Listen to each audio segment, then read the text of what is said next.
ethical decisions. You know, it just flows off the tongue. Yes, I'm going to make an ethical decision. What does it mean? What that means is that you're going to be making a decision in accordance with a set of ethics. Whose ethics are they? You have to really look at your company that you're working for or the organization that you're working for. No matter what happens, the company itself, the business, the organization will end up eventually reflecting the values of the person in charge from the top down. Now, it's nice to say, that'll never happen to me. I'll always be myself and I'm going to sit down and, okay, except for the fact that if you don't fall in line, you may not fit and you'll never get promoted. You may not get a bonus. You may not whatever, because the values, they may say, here are the following rules. I want you to be on time. Whatever time it is that your start time is, I want you to always be there. And then the boss seldom shows up. Do you think that everybody else is going to show up and be on time when the boss is never there? Okay, let's get real. And that's how you actually look at the whole aspect is it all flows from the top. The values, even though you hear all this over here, okay, you have that going on. The reality is that people do not have blinders. They do not only focus just on my task over here. They actually look around. People are intelligent.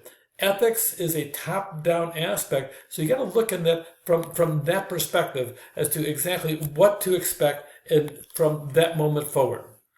There really is a dismal record of business ethics. You really have to pay attention to what's going on. And if you're going to work from a company from an ethical perspective, make certain you know about it if you can before you accept the job. One time I had a job offer. I had 5 different interviews with the person in charge. And really, it came down to a matter of, okay, you brag about the fact you worked at one college and you terminated 14 people, okay, and only left 2 standing. Out of 16, there were 14 that you got rid of, and you want to hire me in human resources. Gee, I think you want me to fire people all the time. That isn't my way. I work with people and I develop them. It wasn't a good fit. I ran away as fast as I could. Always have a roadmap on ethical decision. If you can, turn your ethics into a decision tree.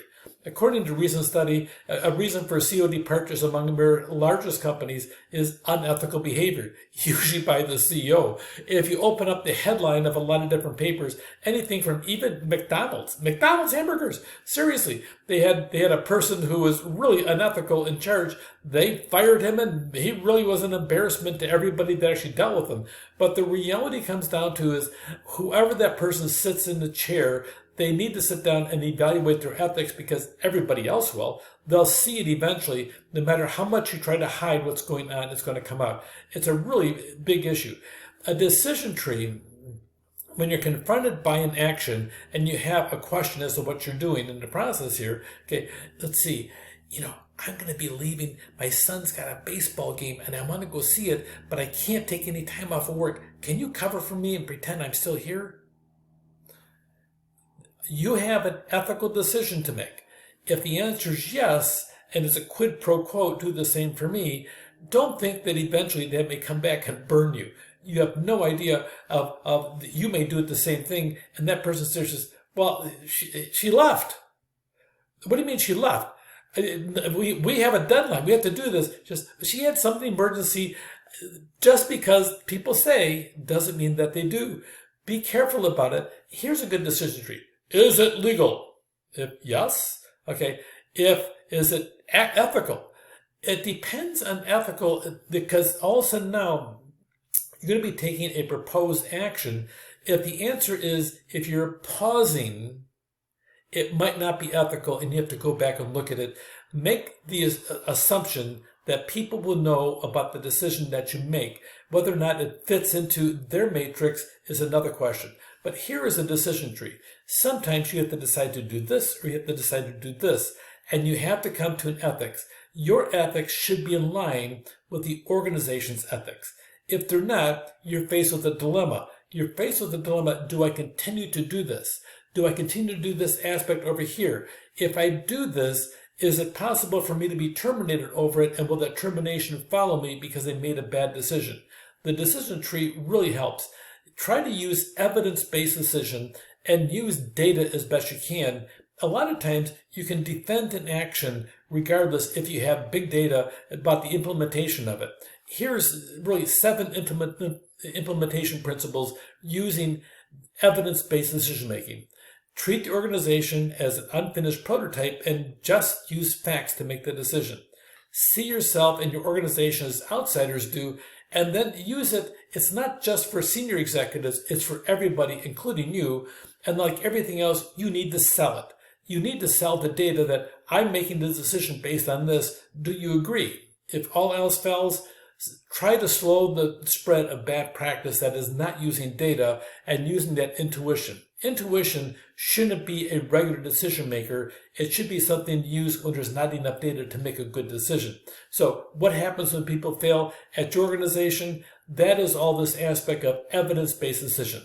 Try to have solid, real data behind you each and every time you make a decision, and try to use the rational model as often as possible. If you have experience in an area, then you may have to do it, but really, research is a big tool and use it. A lot of us can use the primary or secondary research. Secondary research are things that are already out there and available at our fingertips on the internet and maybe through AI. And then really the primary research is when we conduct it specifically ourselves for our particular problem. Primary research is always the best way of doing it, but on data analytics, where you're trying to sit down and gather things together and get your boss persuaded into doing what you think is the ethical and the right thing to do, you have to pay attention to it. Make certain you meet the customer's need. Make certain you have human resource practices to defend it. And always remember, business ethics is top down. Be certain your ethics follow the organization's. And if not, you're going to have this cognitive dissonance where this is what you're doing and this is what you're thinking, this is what you're doing, and you're going to fumble. You need to sit down. If your ethics don't fit, you may need to leave that organization at the right opportunity. And if you're uncertain about the ethical dilemma that you're facing, analyze it. Try to bring in as much data as you can.